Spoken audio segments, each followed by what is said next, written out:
हरे कृष्णा। देखो, हम जो ले रहे हैं ये भेषज रत्नावली करके ग्रंथ है, जो कविराज श्री गोविंद जी ने इसको लिखा है। इस भेषज रत्नावली में जो घी का विभाग है, इसका पाना नंबर है 1048 और ये श्लोक क्रमांक है 41 और ये है फल कल्याण घृत, जो बहुत लाभकारी घृत है। फल कल्याण घृत उसके नाम से ही समझ में आता है। तो इसमें संस्कृत के करीब करीब 10 से 12 श्लोक दिए गए हैं। उन श्लोक में इसकी पूरी विधि, कैसे इसको बनाना है, किस तरह का उसके अंदर जो है पंचगव्य चाहिए और क्या आयुर्वेद की औषधियाँ चाहिए। यहाँ एक बात हमें समझनी चाहिए कि बिना पंचगव्य के, मतलब गौ माता के दूध, दही, घी, गोमूत्र और गोबर के बिना आयुर्वेद अधूरा है। आप देखेंगे जितने भी आयुर्वेद के फॉर्मुलेशन है उसमें दूध के साथ या घी के साथ लेना अनिवार्य हो जाता है। और कई ऐसे आयुर्वेदिक जो औषधियां हैं जो बहुत विषैल है, उसको शोधन करने के लिए गौमूत्र का भी उपयोग किया जाता है।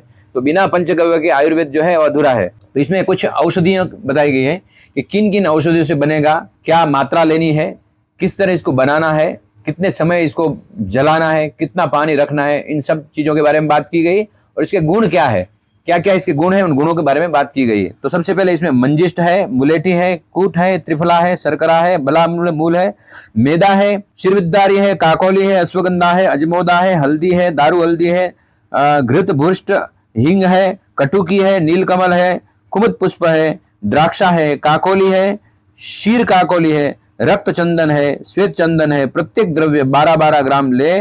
गोघृत जो है 750 ग्राम, शतावर इसका जो स्वरस है उसको 3 लीटर तथा गोदुग्ध 3 लीटर। तो इतनी चीजें हमने इसमें अभी डाली है। अभी घी डालना बाकी है, बाकी सारी चीजें इसमें डाल के इसको उबल रहा है। तो अब हमें इसमें घी डालेंगे और घी डालने के बाद जो है फिर उसको जलाएंगे। आखिर में उसका जो जब स्वरस पूरा तैयार हो जाएगा, बन जाएगा, तब इसको उतारेंगे। इसके क्या क्या फायदे हैं देखते हैं। इस घृत के निर्माण हेतु एक वर्णा तथा जीवित वत्सा गाय के दूध एवं घृत लेना चाहिए। तो इसमें एक वर्णा मतलब एक वर्ण की, एक ही ब्रीड की, एक कलर की गाय लेनी है। उसको जो बछड़ा जिसका जीवित है वैसी गाय का दूध से बनाया हुआ घी ही इसमें चलेगा। ईंधन में वन्योपल गाय के गोबर से बने उपलों का ही प्रयोग करना है। तो इसमें जो हम बनाएंगे तो गैस के ऊपर नहीं बना सकते हैं।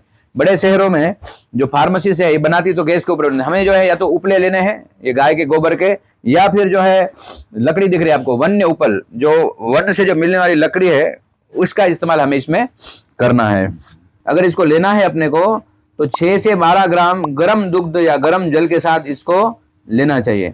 ये स्त्री और पुरुष दोनों ही सेवन कर सकते हैं। इसमें जो है पुत्र जो प्राप्ति होगी वो मेघावी एवं स्वरूपान पुत्र को जन्म देती है। जिस स्त्री का गर्भपात हो जाता है या पुत्र उत्पन्न होकर मर जाता है या अल्पायु में संतान होती है या जिन्हें मात्र कन्या की उत्पत्ति होती है, उन्हें इस घृत का प्रयोग से अत्यधिक सफलता मिलती है। साथ में इस घृत के प्रयोग से योनि दोष, रजोदोष तथा योनि स्राव में अत्यधिक लाभ होता है। यह पुत्र आदि संतान की वृद्धि करता है तथा आयुष्यकर है। ये सभी ग्रह दोषों को भी नाश करने वाला है। तो ये बहुत ही महत्वपूर्ण ये घृत है। इसका नाम है फल कल्याण घृत।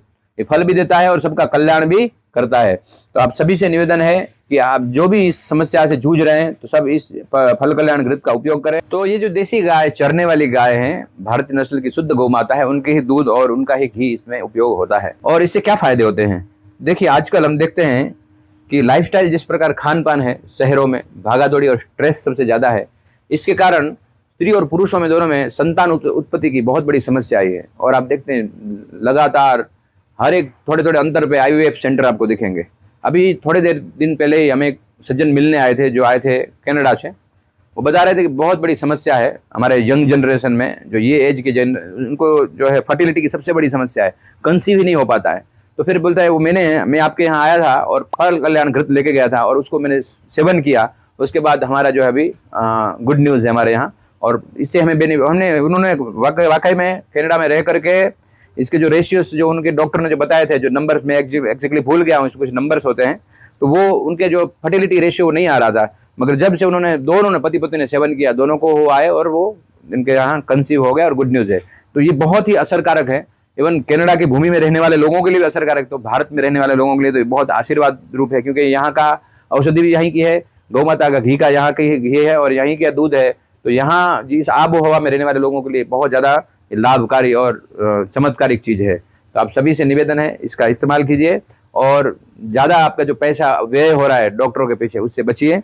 और एक बच्चा भी बहुत तेजस्वी होगा, बहुत सौंदर्यवान होगा, वीर पुरुष इससे प्राप्त होगा। हरे कृष्णा।